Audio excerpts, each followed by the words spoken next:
Muy buenas a todos y bienvenidos un martes más a Sociopolis. Buenas, César. Buenas, ¿qué tal? Muy buenas.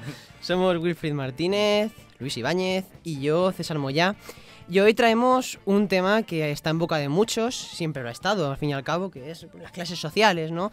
Es muy común escuchar hablar de clases sociales de una forma u otra, tanto pues, en la sociología como por la calle misma, ¿verdad? ¿No os parece? Totalmente. Sí. Y bueno, una de los puntos clave que coincidimos gran parte de los sociólogos es la dificultad de proporcionar una definición de clase social. Bueno, en cualquier caso, Niklas Luhmann, en Distinciones Directrices, en un capítulo titulado sobre el concepto de clase social, nos dice que el punto de partida del análisis de clase es de esta forma la distribución desigual de los bienes sociales, así como la asignación de ventajas económicas o de cualquier otro tipo. De este modo, si se explicitan, ¿no?, y manifiestan las diferencias y una aglomeración de valores, ¿no?, los individuos, ¿vale?, facilitan el acceso a otros valores, como por ejemplo el bienestar económico pueda facilitar el prestigio social, ¿no?, o que por el contrario las diferentes privaciones hagan más posible otra serie de privaciones, se considera así que existen las clases sociales. Entonces, claro, el punto de partida para Luhmann es una esquematización multidimensional de la desigualdad. Tal y como sugiere, los estratos y las clases sociales surgen en virtud del reforzamiento mutuo de una pluralidad de desigualdades, mediante una especie de lo que él llama efecto spillover. Por ejemplo, imaginémonos una persona rica que por tanto al tener más capital económico tiene, en caso de tener un juicio, mayores oportunidades de pagar un buen abogado, ¿no? O de ganar así de este modo un juicio, tiene más oportunidades de viajar al extranjero, tiene más oportunidades de enviar a sus hijos a mejores escuelas, a la conspicuidad y al prestigio social, y por tanto, de este modo, solo en relación a esta multidimensionalidad tiene sentido sostener que esta desigualdad de las clases puede reducirse a una posición en el proceso de producción. Claro, entonces es muy recomendable, cuando hablamos de clases sociales, comenzar con los lineamientos del concepto de clase social a partir de los dos teóricos, digamos, más estrictamente sociológicos que abordaron la temática de la clase social. Estos son Marx y Weber. Y, por supuesto, es importante tener en cuenta cuál fue el contexto de producción de sus obras, que bueno, podríamos así a grosso modo, ¿no?, un poco por encima, con pinceles de brocha muy gorda, hablar de la Revolución Francesa, donde la burguesía pues, alcanza el poder, luego también la Revolución Industrial, con sus consecuencias en el trabajo y asimismo en los procesos productivos, muy además relacionado con los procesos de racionalización y el control de los procesos de la producción, que podríamos englobarlo todo en una etapa más grande que llamaríamos la modernidad. Claro, y la ideología entonces que predominaría en estos, digamos, en estas pinceladas sería la ideología liberal, con un modelo de producción capitalista, ¿no? Entonces, a partir de este contexto de producción estaba pues Marx, que desarrolló su corriente teórica, ¿no?, ¿verdad? Eso es. Teniendo muy en cuenta y muy presente esta situación y coyuntura histórica. Marx, de hecho, va a ofrecer un análisis desde la perspectiva del materialismo histórico que, como podemos observar, se va a basar en una visión más económica que otros autores y nos va a proporcionar, por ejemplo, una distinción entre una de sus bases principales que va a ser los medios de producción por un lado, que van a consistir en los factores, como podrían ser los empleados o los instrumentos para llevar a cabo la producción, y por otro lado las relaciones propias de esa producción. ¿Esas relaciones en qué van a consistir? Pues van a consistir básicamente en quién va a tener el derecho, en quién va a tener el poder sobre esos medios de producción. Entonces, en este caso, ¿cuál sería la respuesta a la pregunta? Pues Marx habla de dos clases, como ha comentado César, principales. Proletariado. Exacto, burguesía y proletariado. Sí que es verdad que va a mencionar algunas clases sociales con menos importancia, como podrían ser dentro de la burguesía las clases terratenientes y la pequeña burguesía, y dentro del proletariado otra menor considerada como lumpenproletariado por parte de terminología de Engels, que va a ser una clase más marginal, que va a carecer de capacidad de conciencia de clase. Otro concepto importantísimo dentro de la teoría marxista. La conciencia de clase va a ser aquella capacidad que tenga la clase proletaria para unirse y de esta forma conseguir un objetivo a partir de la asociación que va a consistir en el objetivo de establecer un sistema totalmente diferente al capitalista, que va a ser el comunismo. Claro, a mí en coalición con lo que estabais comentando ambos, me parece que para la época en la que escribe Marx, hay que pensar en una época de transición entre una sociedad u organización feudal a una organización capitalista ligada a una ideología liberal. La profundidad teórica de nuestro gran autor en sociología. Sí, sí.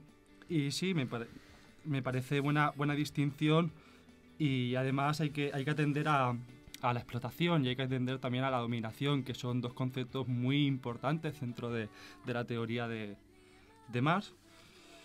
Y bueno, para mi gusto, lo que sí, dentro de las dos clases sociales predominantes, burguesía y proletariado, hay que hablar de cómo la burguesía se apropia del trabajo está el concepto de del plusvalía, trabajador. claro. Eso es. Y además cómo el salario tiende a ser al mínimo y cómo existe además un Salario de ejército subsistencia. de reserva. Eso es. Término marxista. Sí. Sí, bueno, y a colación, y ahora sigo con el planteamiento que has pues eso, desarrollado tú, Will.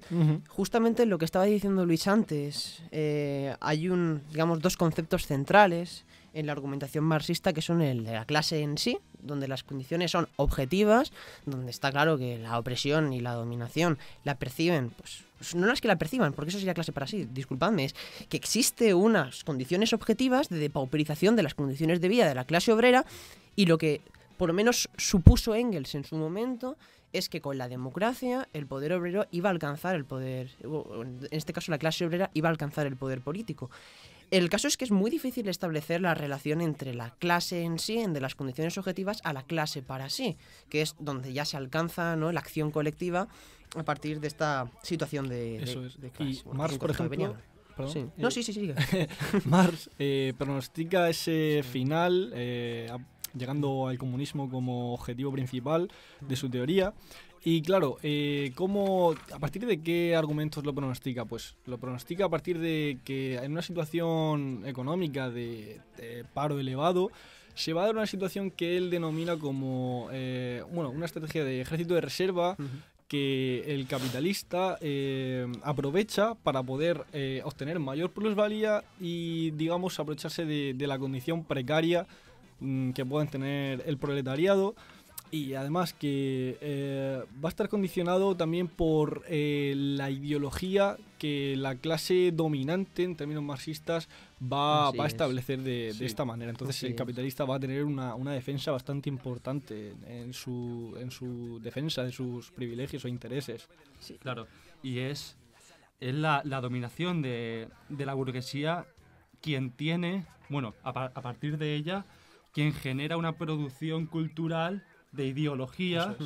Y entonces a mí me parece también súper curioso el concepto de alienación en Marx. Correcto. Como el trabajador no vive un mundo que le pertenece, sino un mundo enajenado. A mí yo soy partidario de los ejemplos y a mí muy buenos. Se me ocurre esa alienación, el concepto de alienación, con el ejemplo de tiempos modernos de Chaplin. Se me ocurre totalmente. Al principio de la película, cuando ves a Chaplin trabajando en ese trabajo en cadena, pegando martillazos. No, y que luego tiene el tic, ¿no? De estar ahí. Claro. Sigue trabajando.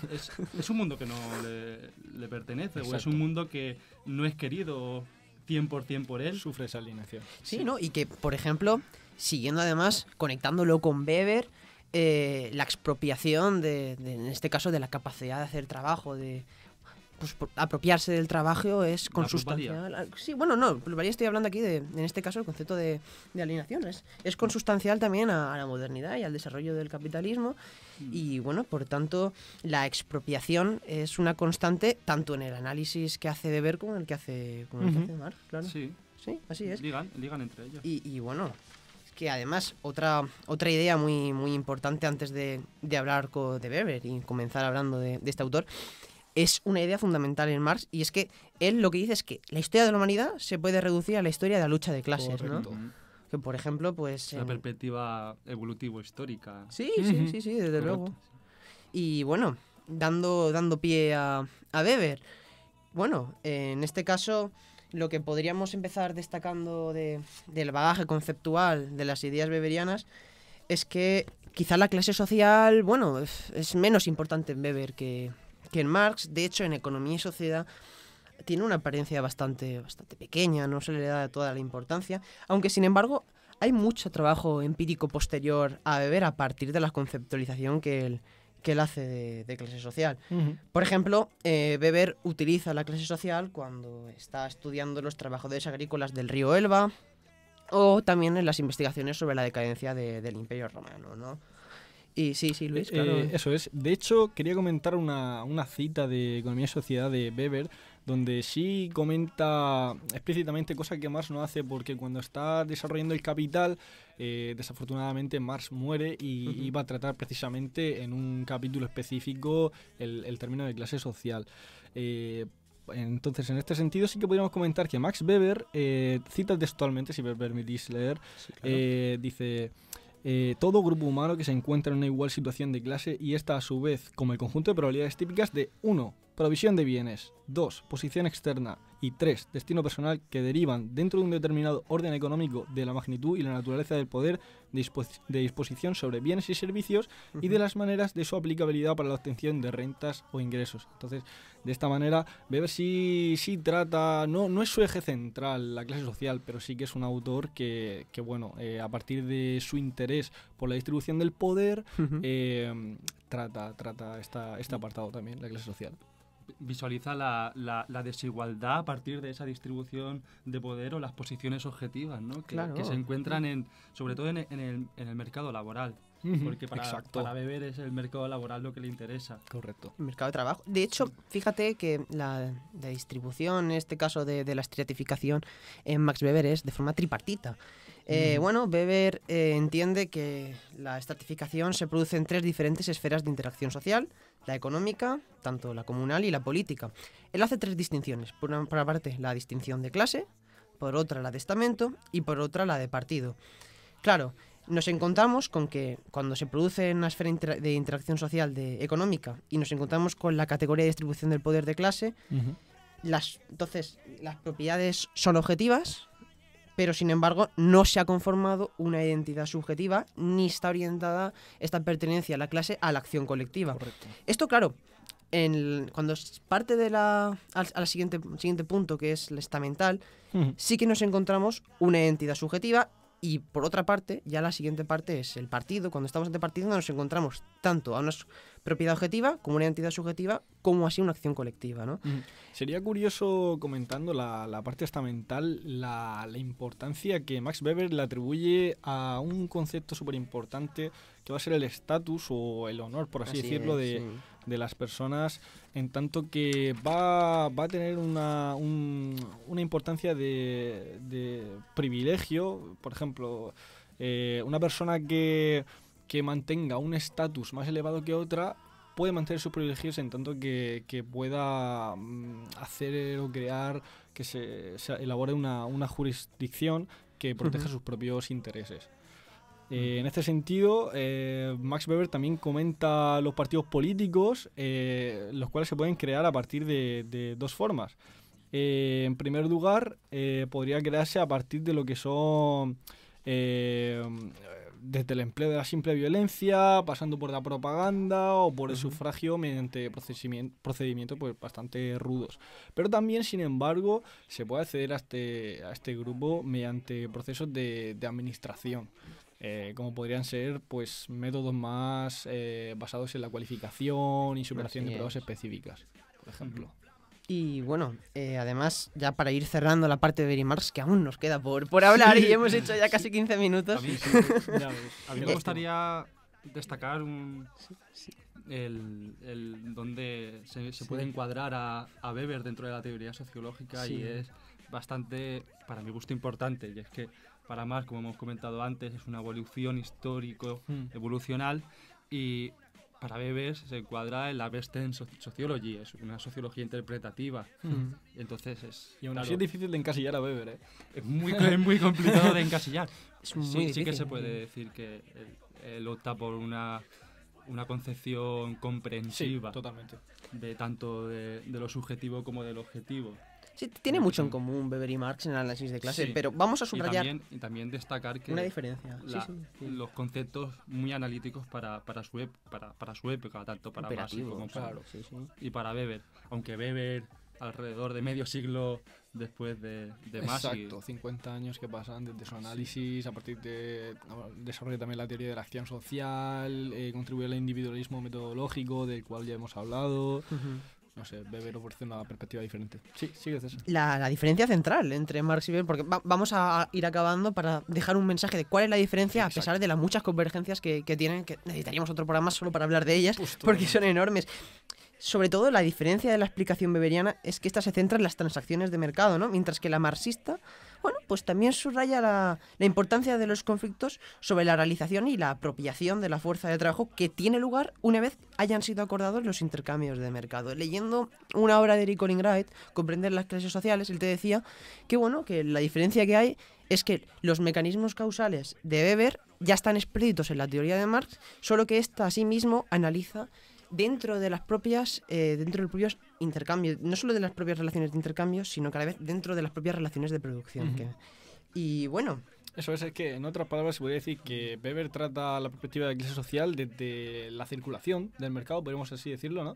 Y Marx, en cambio, lo trata desde una perspectiva más de relaciones de los medios de producción, más en cuanto a la producción. ¿Queréis comentar algo más de Max Weber o pasamos a cerrar una última idea? Entonces, en consecuencia con todo esto, por ejemplo, para Weber la esclavitud pues no podría ser una clase, ¿no? Pero que mientras para los marxistas pues la esclavitud sí que es una forma de relaciones de clase precapitalistas. Eso a colación con lo que estamos diciendo. Pues bueno, sería una buena forma de acabar con el tema. Y bueno, para seguir con otro tipo de análisis de clase podríamos recurrir a Durkheim, ¿no? Por supuesto. Durkheim, desde su parte como intelectual, que ha sido también uno de los padres fundadores de la sociología, podemos basarnos en la extinción, o la observación, mejor dicho, en ese proceso de transición que pasa de su contexto de una solidaridad mecánica a una solidaridad orgánica, más propia de las sociedades posteriores. Este proceso viene marcado claramente, según el análisis durkheimiano, por la división del trabajo. ¿Cuál es la consecuencia de esa división del trabajo? Pues según Durkheim, se pasa de unas formas de desigualdad en sus términos externas, como podría ser la adscripción, es decir, el proceso de nacimiento, por decir un ejemplo, a una desigualdad más internas, propias de, por ejemplo, las desarrolladas por los propios méritos individuales, es decir, basados en la meritocracia. Además, esta meritocracia, como bien va a afirmar Durkheim, se acaba legitimando, pero realmente para que esa meritocracia, no sé si, a modo de reflexión mía también, para que tenga que verse como un sistema totalmente legítimo, deben eliminarse esas desigualdades externas que impiden esa igualdad de condiciones, esa igualdad de partida, punto de partida de cada uno de los individuos. Sí, y bueno, por ejemplo, sin ir más lejos, algunas corrientes neodurkheimianas lo único que hacen es hacer análisis de clase muchísimo más desagregados. Lo hacen incluso por profesiones. Profesiones, por ejemplo, entre médicos, abogados, entre profesores. Y claro, es otra forma de concebir la estratificación de una manera, digamos, mucho más, como he dicho, desagregada. Es otra forma. Y claro, otra consecuencia que ha tenido pues el desarrollo de la teoría social de Durkheim es su vinculación también con las teorías de un corte más funcionalista, ¿no? Ajá. ¿Verdad? Por ejemplo, tendríamos las propuestas de Kingsley Davis o Wilbur Moore, ¿no? Donde, bueno, suponen o sugieren que en todas las sociedades pues, existen profesiones que son funcionalmente más importantes que otras, ¿no? Y por tanto, al ser más funcionales que otras, requieren una cualificación más especial, ¿no? Exacto, le aportan un estatus mayor. Claro, y bueno, al fin y al cabo, todo ello se puede incluso ligar con algunas de las ideas funcionalistas de que, bueno, al fin y al cabo, la renta y el estatus se da en función de la división del trabajo y de la necesidad de adaptación que esas tareas o esas profesiones aportan al sistema. Porque si te fijas en el sistema teórico de Parsons, la economía, ¿no? Lo define, bueno, dentro de un subsistema funcional de adaptación. Claro. Parsons sobre todo estudia la sociedad americana. Sí, Y claro, bueno, sí. la sociedad americana le da mucha importancia al prestigio que supone tener una renta elevada. O sea, Sí. se basa en la economía. Y entonces comienza a analizar el sistema económico norteamericano Ujú. y lo liga a la concepción de estatus en relación A la economía, ¿no? a cómo son observados unos autores por Ujú. otros. Ajá. Es que claro, desde el funcionalismo además el estatus es un concepto súper importante, central. Ujú. De hecho, gran parte de los teóricos funcionalistas lo que tenían interés era en crear una escala de estatus que fuese operativa Correcto. y fuese dable pues al análisis empírico. De hecho, fíjate que está el análisis de estatus de Treyman, la escala de Treyman, Ujú. ¿no? Que bueno, la idea es agrupar a las personas en función de la valoración social o el estatus en términos de recompensas obtenidas, que en este caso serían los ingresos, Ujú. ¿no? Añadiendo un concepto también, bueno, una perspectiva también importante en cuanto Ujú. a este término de estatus y esta importancia que le da el funcionalismo, es que, como bien ha dicho Will, Parsons estudia sociedad americana y claro, dentro de la sociedad americana pues se observa que la economía es un factor bastante importante para determinar el estatus que en función de la renta pues, y la división del trabajo va a obtener cada uno. Sin embargo, también añade que en otros tipos de sociedades, digamos, que den importancia a otros subsistemas Ujú. funcionales diferentes, Sí. pues se le va a dar un estatus en función de, por ejemplo, si pertenece a un colectivo político, militar, o si son sacerdotes, intelectuales, etcétera. Pero Bueno. al fin y al cabo, la perspectiva funcionalista, y en especial Parsons, lo que acaba concluyendo es que legitima esa desigualdad en función de la renta. Y si me dejas apuntar una... Por supuesto. Y rápido, una tenemos que hablar de cosita. Bourdieu. Eso es imprescindible. Es que la desigualdad es inherente al sistema Ajá, y parten de ahí. exacto. Y A claro, partir de- atendiendo al sistema Bueno, social, pues, necesidad funcional de es eso. una- legitiman, claro, de esa es- forma. Es una premisa de Correcto. funcionalismo. Y bueno, pues, otro teórico que es, vamos, imprescindible comentar. No nos podemos ir sin hablar de Bourdieu, ¿no? Por favor. Entonces, claro, Bourdieu, ¿qué nos ofrece? Pues en este caso, Bourdieu lo que hace es que asocia la clase social, ¿no? Y grupo de estatus. Digamos que implica dos dimensiones, ¿no? De análisis weberiano, tanto la clase económica y el grupo de estatus. Y bueno, en su análisis, por tanto, no lo podemos reducir al análisis de las relaciones económicas ni al de las relaciones simbólicas, sino que se debe hacer pues, de forma simultánea. Bueno, entonces, podemos hablar de un concepto, de hecho lo voy a introducir, es el concepto de hábitus. Voy a dar una definición. El concepto de hábitus como los acondicionamientos asociados a una clase particular de condiciones de existencia, ¿no? Un sistema de disposiciones duradero y transferible, ¿no? Estructuras estructuradas predispuestas para funcionar como estructuras estructurantes, ¿no? Que sean objetivamente adaptadas a un fin sin suponer la búsqueda consciente de fines. Y a la vez que todo esto colectivamente orquestadas sin ser producto de la acción organizadora de un director de orquesta. Vamos a ir pues desmembrando rápidamente Perfecta definición. esta César. definición. Bueno, es una definición Es la que- definición del propio Bourdieu. sí, que la hace en su obra el sentido práctico, ¿no? Bueno, al fin y al cabo, lo que podemos entender de aquí es que estas disposiciones, como predisposiciones hacia la acción, son duraderas y transferibles. Ujú. Son transferibles ya que pasan de una institución a otra, en este caso de las instituciones propias de la socialización primaria, por ejemplo, la familia, y Bourdieu, por ejemplo, da mucha importancia a la escuela, ¿no? Al individuo. Ujú. Y luego son duraderas en tanto que pues, tienen inercia, ¿no? Entonces, claro, este hábitus de clase modifica las prácticas sociales. Y bueno, podemos ver como en función de condiciones objetivas dentro de las trayectorias vitales de los individuos que se producen dentro de la socialización primaria, condiciona en este caso las prácticas sociales, como por ejemplo Bourdieu habla de pues, ir al teatro, el cine, el gusto, ¿no? Los gustos. El consumo, al fin y al cabo. El consumo, al fin y al cabo, sí.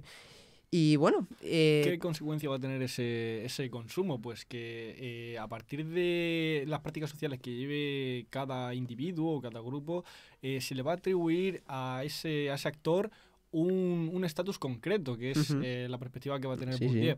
Entonces, ¿qué va a significar que existan individuos que tengan un estatus diferente o un grado diferente de estatus en la sociedad? Pues que se va a establecer una jerarquización jerarquía, social, claro, claro. de ese estatus, ¿no? A partir de ese estatus. Y que- eso que conlleva que se va a ejercer una violencia simbólica, ¿no? Otro término súper importante de... lo desarrolla, ¿no? En su libro La dominación masculina, sobre todo. Exactamente. que se ve cómo existe esta violencia simbólica. Que bueno, que la violencia simbólica no solo se da entre el género, entre los sexos, sino que, por ejemplo, también un profesor en la escuela, cuando lo que hace es clasificar y jerarquizar a los individuos a base de una serie de criterios que están objetivados, lo que está haciendo es produciendo una violencia simbólica, ya que al fin y al cabo está jerarquizando a los individuos en base a una serie de criterios que están objetivados. Entonces, bueno, al fin y al cabo podemos encontrarnos el género como es una construcción social naturalizada de algo biológico, donde hay una parte que es la parte masculina que, digamos, se encuentra dentro de una jerarquía dicotómica por encima de la parte femenina, ¿no?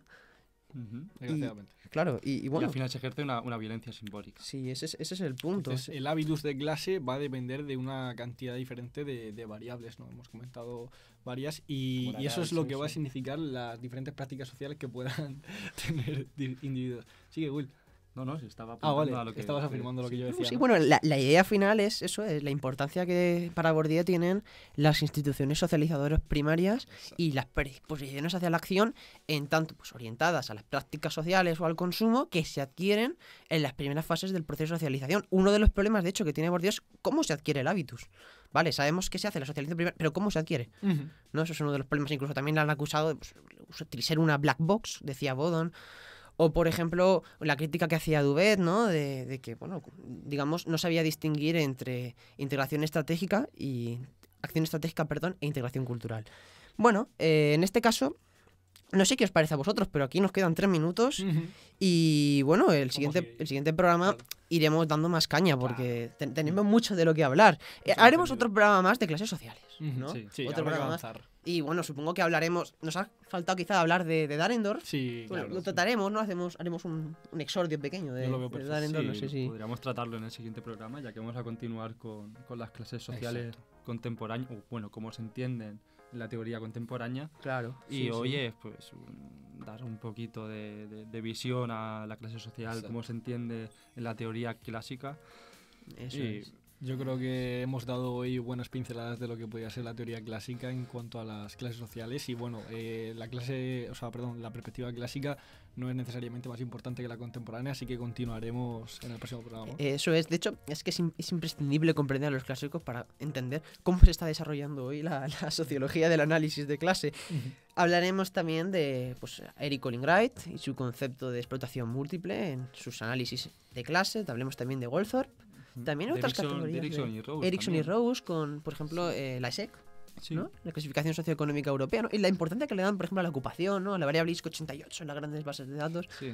Sí, que bueno, que es igualmente importante la ocupación, ¿no? Pues que al fin y al cabo, las clases sociales en sociología son, digamos, variables cualitativas, ¿no? Son características de las personas. No podemos hablar de clases sociales en sociología como clase alta, clase media, clase baja. Muy reduccionista, ¿no? Es que es un problema. Y estas definiciones, ¿no? de clase social que operativizan los teóricos de hoy en día, pues permiten hacer investigación empírica aplicada, investigación social aplicada para, obtener objetivos o alcanzar objetivos muy concretos. Por eso, pues desde aquí reivindicamos la importancia del análisis de clase. Y que al ser un concepto cualitativo, claro, por eso tiene sus dificultades a la hora de operativizar. Sí, tiene dificultades. Tanto en cuanto que es interpretativo. Pero también es un concepto relacional, eso de lo que hemos hablado. Al ser un concepto relacional, también es un poco más, digamos, fruto del trabajo de los sociólogos. Porque claro, cuando te hablan, por ejemplo, un economista de clase, pues lo suele hacer pues a partir de la renta, ¿no? Esto ya da cuenta del debate que vamos a tener en esto ya es el siguiente debate. De hecho, la clase social adquiere tan importancia que incluso también podríamos comentar que otros teóricos van a ofrecer otra perspectiva que no ofrece esa clase social como punto de vista de partida. Claro, de eso hablaremos la clase que viene. Correcto. Y bueno, hemos tenido una buena charla, espero que os haya gustado. Un saludo a todos los oyentes, un saludo a Ari, que no ha podido estar con nosotros hoy, pero nos vendrá aquí con nosotros la semana que viene. Y bueno, dicho todo esto, no nos queda más que decir que nos vemos dentro de 2 semanas, un martes a las 12, aquí en Sociópolis. Hasta luego. Un saludo. Chao.